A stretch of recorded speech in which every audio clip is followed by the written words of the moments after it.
How could he have just done what he did? That was his best friend. What had come over him?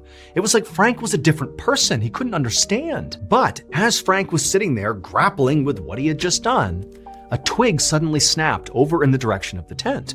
And instantly Frank looked over, like, who's over there? What's going on? And as he looked in the direction of the tent, he began to hear this low, guttural moaning. It almost sounded like a dying animal. And he thought for a second, like, wait a minute, is Blackjack not actually dead? Is that him making that noise?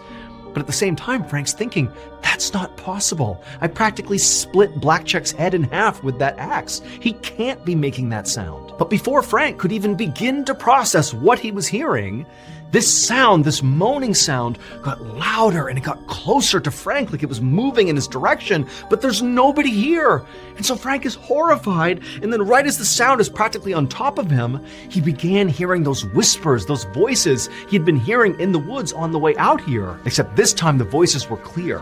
They were talking to Frank, and they were saying, you're going to be tortured for what you did to Blackjack. And then just as soon as these voices began, suddenly they stopped. The moaning stopped, and the entire forest just went deadly silent.